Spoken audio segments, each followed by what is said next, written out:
Paper Vows, Episode 8, Daylight, written by Mia. I woke happy for the second time in my fake marriage, and this time I let myself have it for almost 4 whole minutes before the world took it back. He was still there. That was the first miracle. Adrian Vale, who pulled back first, who always pulled back first, asleep in the gray dawn with one arm heavy across me and the careful gone entirely out of his face. He looked asleep, like the boy in my mother's visitor book. I lay and watched him breathe and thought, today he tells me everything and then I'll know which man he is, and I think I already know. I think I've known since the biscuits. I think it's going to be all right. 4 minutes. I had 4 minutes of believing it was going to be all right.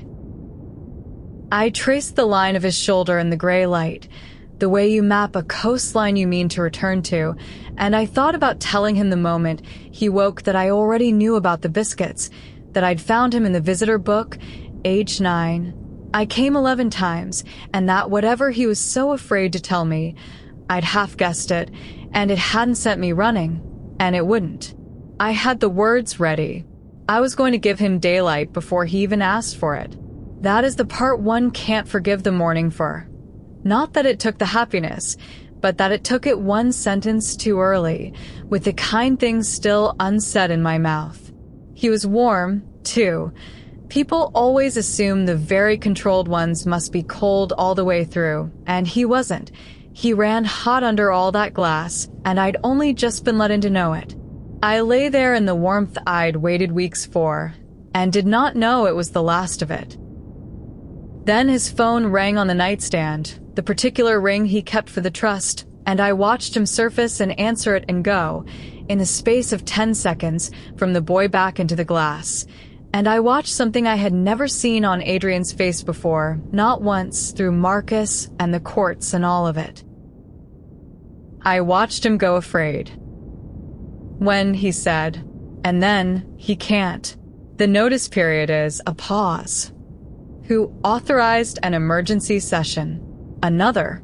The hand not holding the phone had closed into a fist on the sheet. No, I'll be there. Don't let them start without me. He hung up and was already out of the bed, already reaching for the armor of his clothes. And when he turned to me, his eyes were wild in a way that frightened me more than anything Marcus had ever said. Marcus called an emergency meeting of the trust, he said, for 9 o'clock. This morning. He's invoked a clause about. It doesn't matter what he's invoked. Esme. He took my face in both hands, urgent, and his were shaking. He's going to tell them. All of it. The thing I was going to tell you today, he's going to say it first, and he's going to say it his way, in front of 11 people, to take the trust from me and Pip with it. I need to get there before I need to be the one who he stopped, breathed, made himself say it. There isn't time to tell you properly, and I swore you'd hear it from me.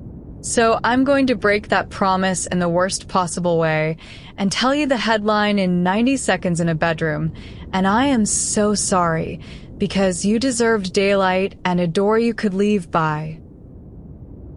Adrian. My heart had gone very cold and very clear. Just say it. And he opened his mouth to say it, and his phone rang again. The car, the driver, they're starting, sir. Mr. Marcus has the floor, and the 90 seconds we had were gone, stolen. And he closed his eyes in something like despair and said, come with me, please. However this goes, don't hear it from across a room. Come and stand next to me while it happens, even if you walk away the second it's done. Please. So I went, in yesterday's dress, with my hair undone, and a stone in my coat about to be cut out of me in public. I went. The trust's offices were everything the glass house wasn't. Old marble, old money, a long dark table, and 11 faces that had never once in their lives sat on a floor. Marcus stood at the head of it like a man who'd been waiting his whole life for exactly this room. He smiled when we came in. He dressed beautifully. He always did. Adrian and Mrs. Vale. His eyes touched my undone hair, the yesterday's dress, and his smile deepened because he understood exactly what it meant and exactly how it would look.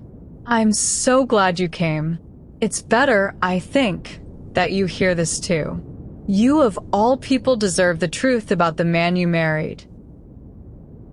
Marcus. Adrian's voice was deadly quiet. Whatever you think you're doing. I'm doing what the trust pays me to do, protecting it from compromised judgment. Marcus turned to the 11. I'm going to tell you a story. It's a love story, which is the surprising part, and like all the best ones, it starts with a child. He slid a folder down the long table. 26 years ago, a lonely boy used to hide after school in a failing little art gallery because his father, our late chairman, God rest him, was not a warm man, and the boy had found the one warm room he could reach. The gallery belonged to a woman named Esme Hart. The marble went very far away. I heard my mother's name in that cold room, and I gripped the back of a chair. Esme Hart was kind to him, fed him. The boy never forgot it. Marcus's voice was almost gentle, which was how I knew it was a knife. He grew up. He grew rich, partly, and this is the part the boy spent years not looking at, on the back of this very trust property strategy, which between 2009 and 2014 systematically acquired and squeezed the entire district around a certain failing gallery, raised the ground rents, bought the mortgage paper. Esme Hart spent the last years of her life being slowly, deliberately drowned by the company her favorite lonely boy was being groomed to run. She died owing us money. She never knew the two facts were connected. The boy did. He found out 4 years ago, going through the holdings. He let that land. He was unhurried.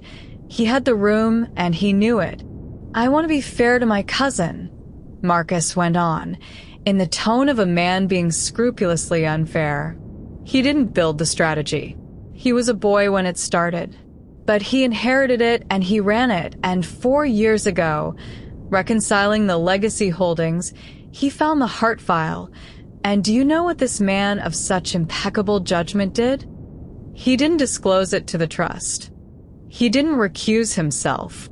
He didn't write to the woman's daughter and confess. He kept it quiet, and he watched, and he waited, and the day the foreclosure finally came due, he appeared at her door like a rescue instead of the bill arriving. That is not conscience, gentlemen. Conscience discloses. This was management. He managed the optics of his own guilt by marrying it, and he's been managing them ever since, very beautifully, in a glass house with a studio and a child and a wife who never knew she was a line item. He spread his hands. I'd almost admire it if it weren't sitting in the chairman's seat deciding the future of this family. Marcus looked at me then, directly, and there was something almost like pity in it, which was the cruelest thing in the whole cruel morning. And so, Mrs. Vale, when your gallery, your mother's gallery, came up for foreclosure on a debt that traces, through 3 shell companies, back to this trust, my cousin did not send a lawyer. He went himself. He cleared the debt the day before he married you. He built you a studio. He has been, by every appearance, falling in love with you. And I put it to this board that a man who marries the daughter of the woman his family ruined, who entangles the trust's chairmanship and the custody of the Vale heir in his own private guilt, is not exercising judgment. He is performing penance. And penance is the most compromised judgment there is. Silence. 11 faces. My own pulse. And Adrian, beside me, not defending himself because there was no defense. Every word was true. I could see it was true. I could see it in the wreckage of his face. And the only thing he said, low, broken, not to the board but to me, was, I was going to tell you today. in daylight. I'm so sorry. It's all true, and I was going to tell you every word of it myself. I want to describe to you what it is to have the floor drop out of your whole life in a room full of strangers in good suits. It is very quiet. That's the thing no one tells you. I had imagined, in the 4 days I'd carried the stone, that learning the worst version would feel loud. It didn't. It felt like the moment in restoration when you finally clean the last of the varnish away and see what's truly underneath, and it's not what the surface promised, and you stand there holding the swab, understanding that the thing you loved and the thing that's real were never the same thing at all. I made myself breathe. I made myself stand up straight, because my mother taught me you can be destroyed and upright at the same time, that the two are not mutually exclusive, that the second is in fact the only revenge available for the first. I did the restorer's trick. I separated the layers. The fact, Vale capital drowned the heart gallery. The fact, Adrian knew for 4 years. The fact, he came to me with it hidden in his pocket. Those were the cracks, notarist, undeniable. And underneath them, the harder thing, the thing no folder could prove or disprove, whether what had grown in the glass house on top of all that buried guilt was a forgery, or a real thing that had simply, like every real thing, begun somewhere imperfect. I am a restorer. It is the one question I have spent my whole life learning how to answer, and now it was being asked about my own heart in a marble room with a child's home in the balance, and I found distantly that the training held even when nothing else did. My mother, drowned by degrees so a boy could become an empire, and the man I'd let past every wall I had, the man asleep with his arm across me 4 hours ago, he'd known. For 4 years he'd known, and he'd come to me carrying it, and he'd married me with it in his pocket, and every fork and plate and broken piano note had been built on a foundation I'd never been shown. Guilt is a different provenance than love. I'd said it myself on my mother's floor, and now here it was, notarist, in front of 11 witnesses. And Marcus, watching me understand it, delivered the last cut, soft as a benediction. I'm sorry, Esme. Truly. You seem a genuinely lovely woman. You deserve to be married for yourself, and not as the last line item in a guilty conscience's cleanup. The kindest thing I can tell you is that none of it was ever really about you. None of it was ever really about you. That was the thing that went in deepest, because it was the thing I'd feared since the first night in the gallery, since your mother had wonderful taste, since a man too perfect and too sudden had walked into the worst week of my life with an offer too good to question. That I was not a person to him, that I was a payment, that the studio with my mother's light was not a gift but a receipt. And then the chairman of the trust, an old woman with my mother's kind of eyes as it happened, sharp and not unkind, folded her hands on the marble and turned, not to Adrian, but to me. Mrs. Vale, she said, you've heard a great deal about yourself this morning, most of it from men. I find that's usually a mistake. So I'll ask you directly, and I'll weight your answer above all of theirs, because you're the only person in this room with nothing to gain by lying. Her eyes held mine. Is it true? Is this marriage what my colleague says it is, an arrangement, a penance, a transaction? Or is it real? Think carefully before you answer. The custody of a 7-year-old child rests on it. And so, I rather think, does the man beside you, though he's too proud to say so. The whole room turned to me. Adrian turned to me, and his face, God, his face, he didn't plead. He just looked at me with everything finally undefended, the boy and the glass and the guilt and the love all at once, and he said, very quietly, the only thing he had left to give me, tell her the truth, Esme, whatever it is for you. You don't owe me the lie. You never did. I thought about my mother, who gave everyone the benefit of the doubt, and it bankrupted her, and she never once regretted it. I thought about a 9-year-old who counted biscuits and thought no one saw. I thought about a small girl at home with a one-eared rabbit who had asked me to promise, and the true promise I'd made instead. I'll fight to stay. I thought about provenance, that what a thing survived to reach you is the most valuable part of it, and that I, of all people, knew the difference between a forgery and a real thing that happened to be cracked. And I opened my mouth in that cold marble room with 11 faces and the whole rest of my life waiting on it, and I told them.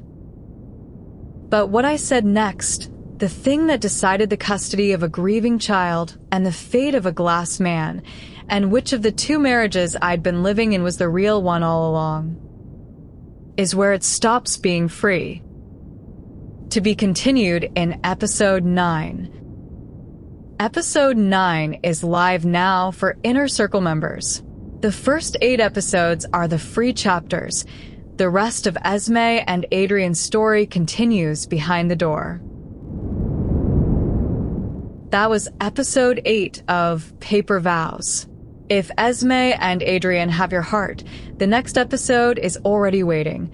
Subscribe so you don't miss it. The complete book is on Amazon, and early episodes plus bonus scenes are on my Patreon. Links are in the description. I'm Mia. Thank you for listening.